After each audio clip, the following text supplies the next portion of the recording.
Magandang araw mga bata! Kamusta? Masaya ako na makita kayo. Kung bago kayo sa aking virtual classroom, hayaan nyo na ipakilala ko ang aking sarili. Ako pala si Teacher Cleo, ang guro dito sa virtual classroom. Ngayon, ang ating pag-aaralan ay tungkol sa mga bahagi ng pangungusap, tambalang salita, elemento ng tula, at kaanyuan ng isang kwento. Handa na ba kayo mga bata?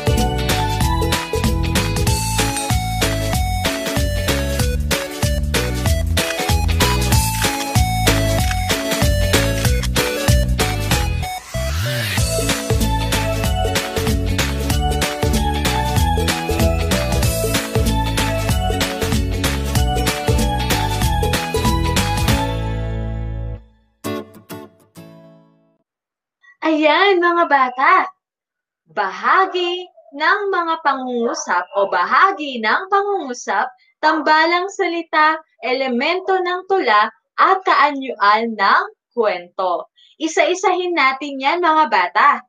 Ngunit sa ngayon, gusto ko munang basahin ninyo ang mga inihanda kong pangungusap. Si teacher muna magbabasa. Para sa una, ang balat ni Maria ay kutis labanos. Kayo naman mga bata.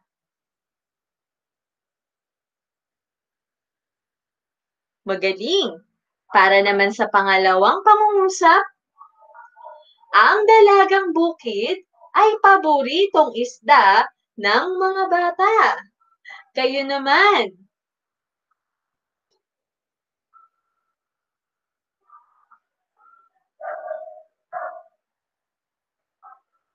Magaling mga bata. Para naman sa pangatlong pangungusap, ang lahat ng tao sa aming komunidad ay kapitbisig. Kayo naman mga bata.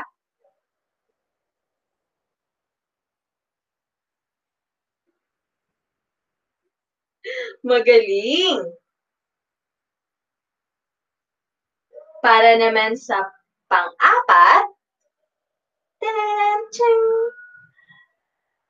siya ay balat sibuyas.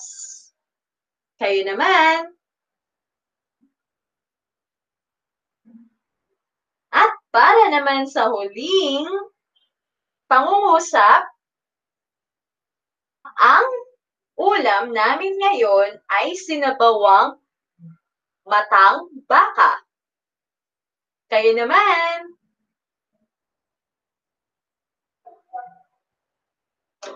Ayan. So, nabasa ninyo ang mga 5 pangungusap na ating gagamitin sa araw na ito. Talakayin na natin ang una. Ang una ay ang bahagi ng pangungusap. Ano-ano nga ba ang mga bahagi ng pangungusap? Alamin natin. Para sa unang bahagi ng pangungusap, ito ay ang simuno. Ano nga ba ang simuno? Ito ang pinag-uusapan sa isang pangungusap. Okay, mamaya alamin natin yan. At ang pangalawang bahagi naman ng pangungusap ay tinatawag nating panaguri. Yan, panaguri. Ano naman ang panaguri? Ito ay tumutukoy sa simuno. Kung ang simuno ay ang pinag-uusapan sa pangungusap, ang panaguri naman ang tumutukoy sa simuno. Maliwanag ba mga bata? Subukan natin. Balikan natin ang mga pangungusap na kaninang ating binasa.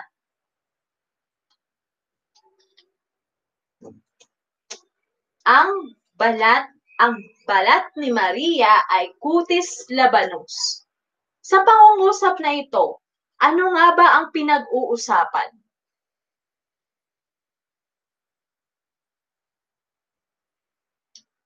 Tama, ang pinag-uusapan dyan ay ang balat ni Maria. Very good.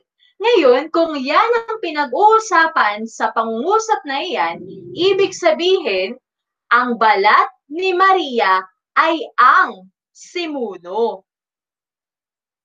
At ano naman ang tumutukoy sa balat ni Maria? Ano daw ang balat ni Maria? Tama, kutis labanos. Kaya ang kutis labanos ay ang panaguri dahil ayan ay tumutukoy sa ating simuno. Naunawaan nyo ba mga bata? Subukan pa natin. Para naman sa pangalawang pangungusap, ang dalagang bukid ay ang paboritong isda ng mga bata. Ano ang pinag-uusapan sa pangungusap na ito?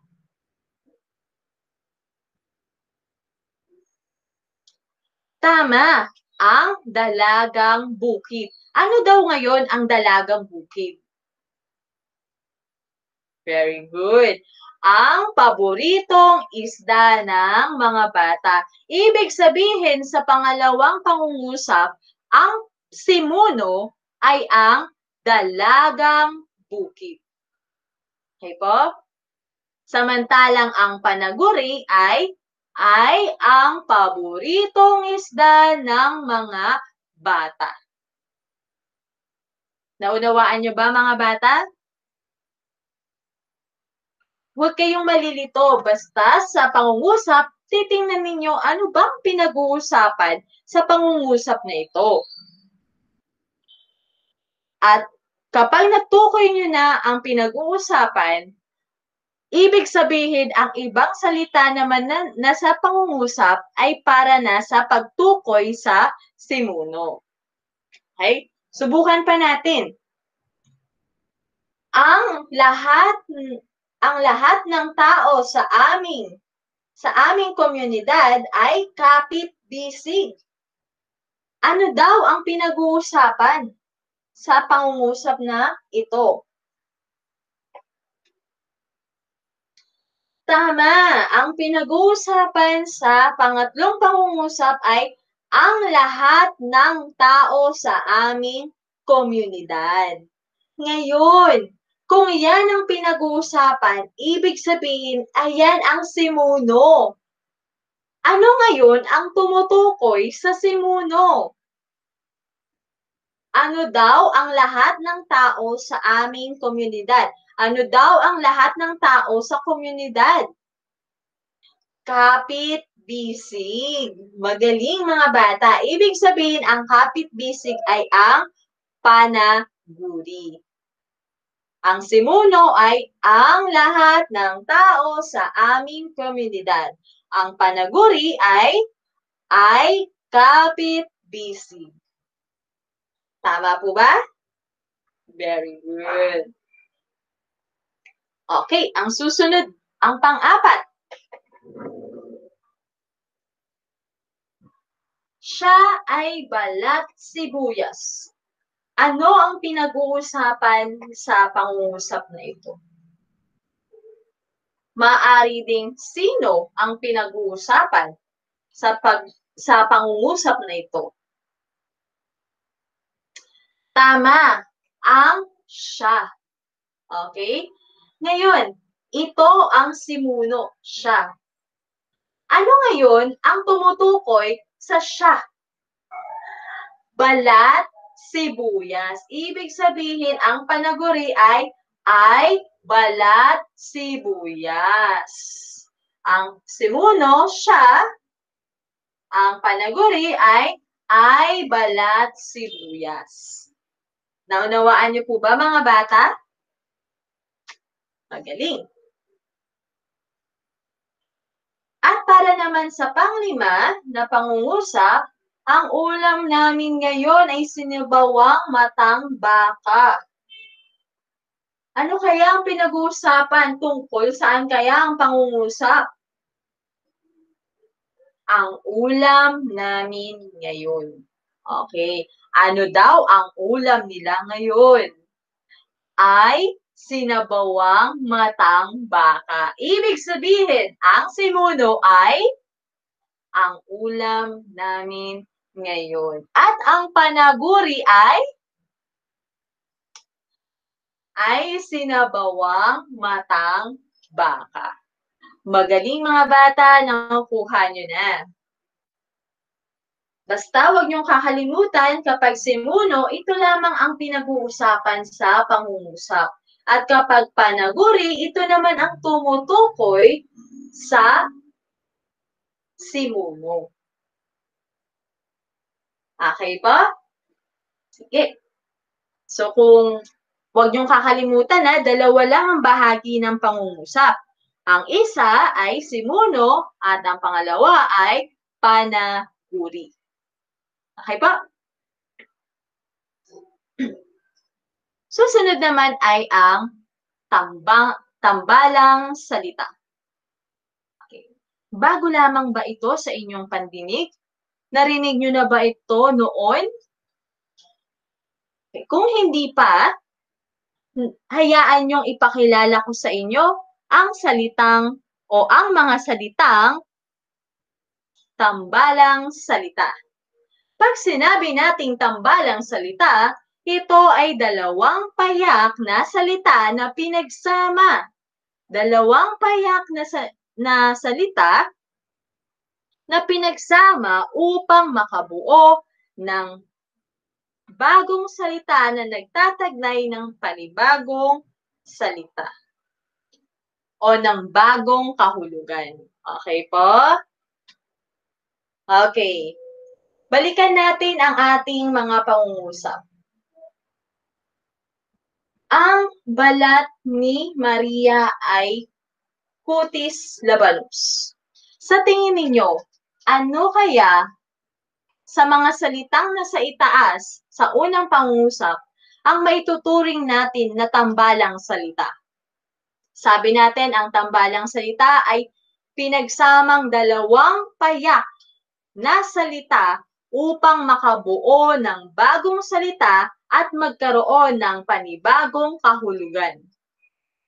Ano kayang dalawang payak na salitang pinagsama dyan? Tama, ang kutis labanos. Kasi kutis at labanos, alamin natin mamaya kung bakit sila naging tambalang salita.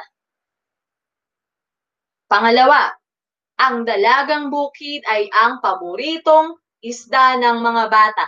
Ano sa tingin nyo ang dalawang salita na pinagsama upang makabuo ng panibagong salita?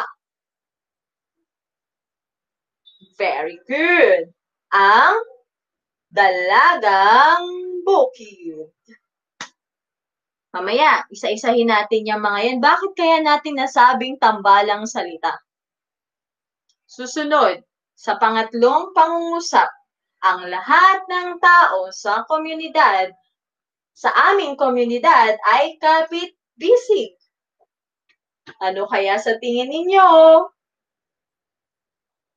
Okay, kapit-bisig. Susunod naman, siya ay balat sibuyas. Ano kaya ang tambalang salita sa pangungusap na ito? Magaling! Ang balat sibuyas. At para naman sa panglimang pangungusap, ang ulam namin ngayon ay sinabawang matang baka. Ano kaya ang salitang tambalan o tambalang salita sa pangungusap na ito. Di naman pwedeng ang. Isang payak lang yun. Ulam, hindi rin. Damin, hindi rin. Ngayon, hindi rin. Ay, hindi rin. Sinabawang, hindi rin. Matang baka. Very good. Ngayon, isa-isahin na natin, bakit kaya sila tinawag na tambalang salita? Bakit kaya may tuturing natin ang mga salitang tinukoy natin sa mga pangungusap bilang isang tambalang salita? Okay, para sa una, sabi natin ang kutis labanos. Naging tambalang salita siya dahil mula sa mga salitang kutis at labanos. Ang kutis, alam naman natin ito ang ating balat, di ba? Yan, ang ating balat. At ang labanos ay isang gulay. Pero kung pinagsama mo ang dalawang salita, makakabuo ng panibagong salita at yun ay ang kutis labanos. At ang ibig sabihin ng kutis labanos ay maputing balat. Okay? Maliwanag po? Kaya nga ang balat ni Maria ay kutis labanos. Ibig sabihin, si Maria ay maputi.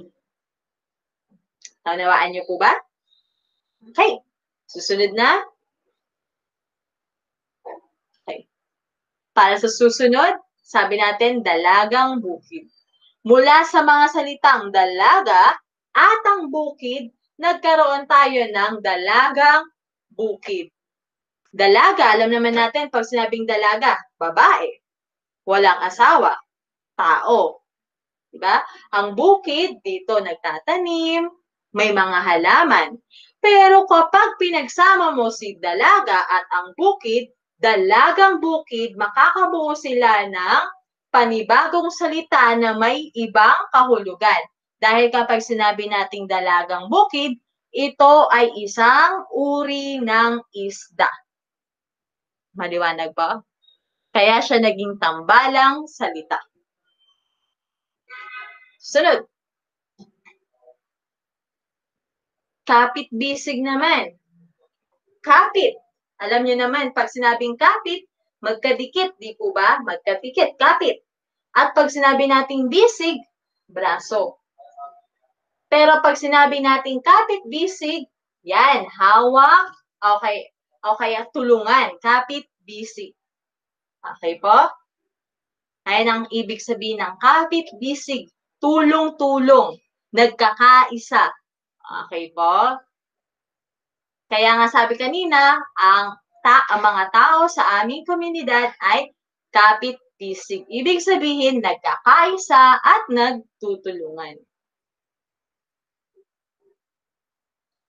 Pang-apat naman, balat at sibuyas. Alam naman natin ang balat, di ba? Ito, balat. At alam naman din natin ang sibuyas. Okay. Kaya pag pinagsama ang salitang balat at ang sibuyas, magiging balat sibuyas. At kapag sinabi nating balat sibuyas, ang ibig sabihin niyan ay maramdamin. Okay po? At para naman sa panglima, ang matang baka. Alam naman natin ang mata. Ito. At ang baka, isang hayop. Kapag pinagsama mo ang mata at ang baka, makakabuo ka ng bagong salita na matang baka na ang ibig sabihin ay isang uri ng isda. Okay. So, maliwanag po ba sa inyo ang mga tambalang salita kung bakit sila nagiging o bakit sila naituturing na tambalang salita? Okay. Madali lang mga bata, di ba? Bahagi ng pangungusap, simuno at panaguri. Tambalang salita, ito naman ay ang mga payak o dalawang payak na salita na pinagsama upang makabuo ng panibagong salita na may panibagong kahulugan. Okay pa? Kung malinaw na sa inyo, tayo nang dumako sa elemento ng tula at ang kaanyuan ng kwento. Alam naman natin na ang kwento, di ba? May tauhan, may pangyayari, at may tagpuan.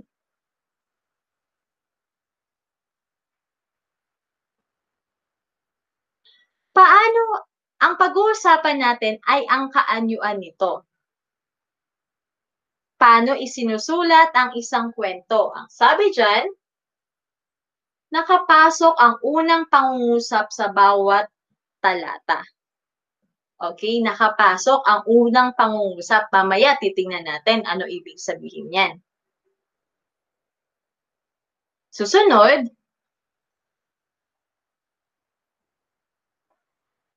isinusulat natin ang mga talata sa malaking o nagsisimula sa malaking letra at nagtatapos sa bawat bantas. Ano ba yung sinasabing mga bantas? Maaring tuldok, maaring tandang padamdam, o kaya tandang pananong.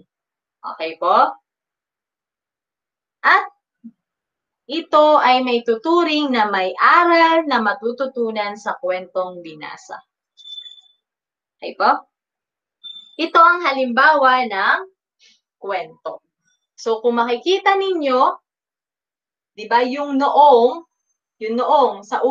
sa unang talata, yung noong ay hindi nakapantay. Nakapasok siya. Dahil sabi nga, ang unang pangungusap, sabi dito kanina, nakapasok ang unang pangungusap sa bawat talata. So, ayan ang mga talata. Kaya yung mga unang pangungusap sa bawat talata ay hindi nakapantay sa dulo dahil kailangan sila ay nakapasok. Pangalawa, ang sabi ay nasusulat sa malaking letra ang unang salita sa pangungusap. Tulad nito. Okay. Yan. Tulad nito, isang araw. Yung letter ay capital letter. Malaking titik. O malaking letra. Okay? Yan. Mula dito sa isang hanggang dito sa anyo. Ayan. Ayan ay isang talata. Ang isang araw na nakapasok, di ba, hindi siya nakapantay dito. Okay po? Kasi kailangan nakapasok at kailangan nasusulat siya sa malaking letra. Okay po? Okay. At ang huli naman, yung sinasabi nilang aral. Ang kwento ay may aral. Okay po? At ang aral ay ito yung matututunan nyo mula sa kwento. So, ayan ang kaanyuan ng kwento. Okay po? Maliban sa merong tauhan, merong tagpuan, merong pangyayari, meron ding dapat sundin sa pagsulat ng kwento. Ito nga yung una, dapat nakapasok ang unang pangungusap sa bawat talata at kailangan nakasulat o nagsisimula sa malaking letra ang bawat pangungusap at nagtatapos sa tuldok o sa iba't ibang bantas. Pwedeng tandang padamdam o tandang pananong. Okay?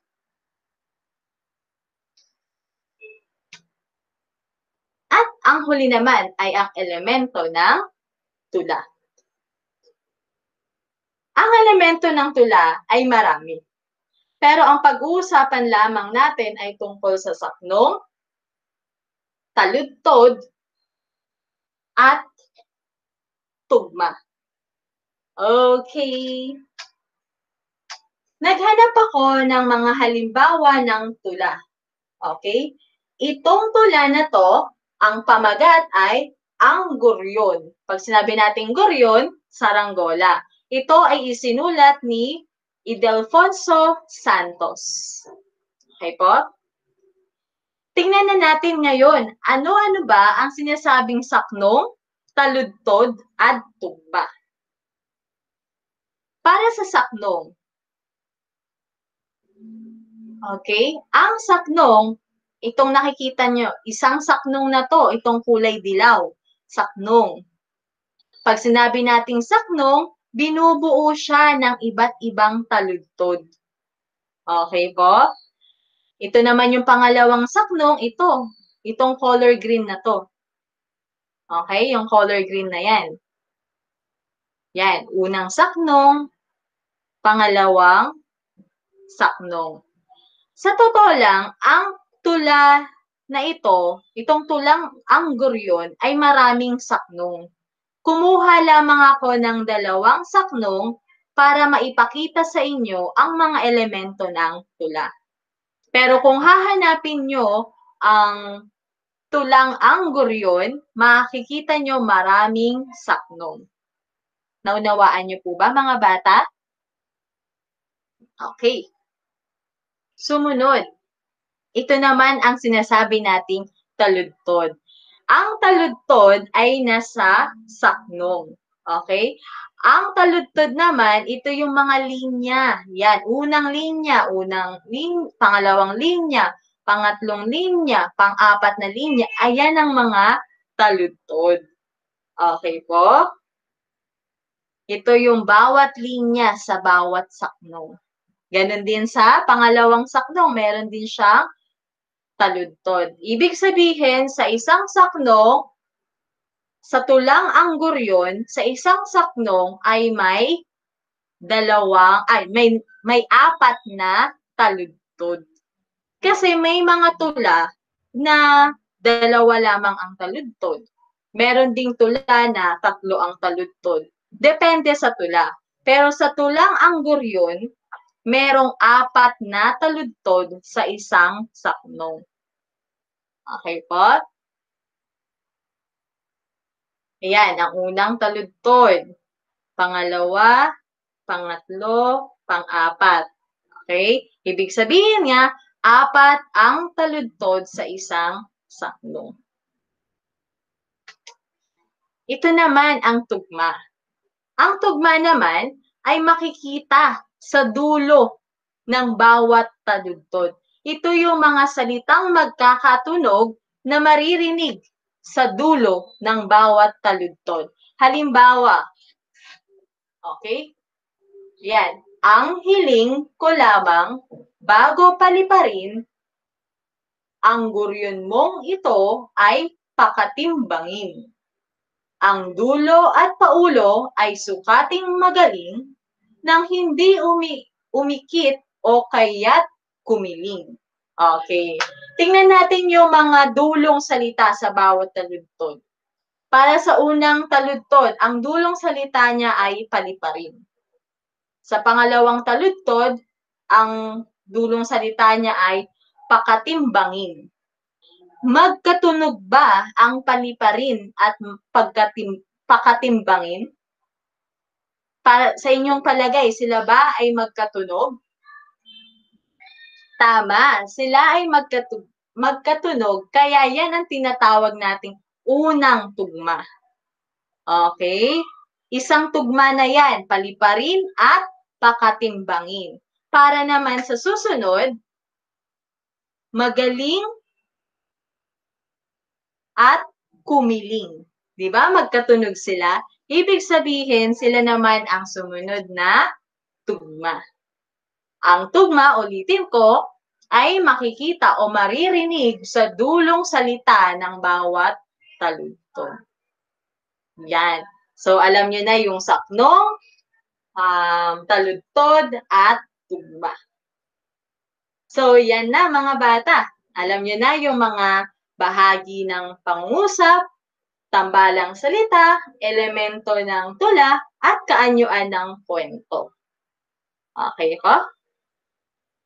So, malinaw na sa inyo ang mga paksang ito. Kaya bago tayo magtapos, bilang inyong guro, nais ko kayong laging bigyang paalala na ugaliing magbasa ng mga aklat upang madagdagan ang inyong kaalaman. Salamat mga bata sa inyong panonood. Naway may natutunan kayo sa aking video. Kita-kits ulit sa susunod na video. Paalam!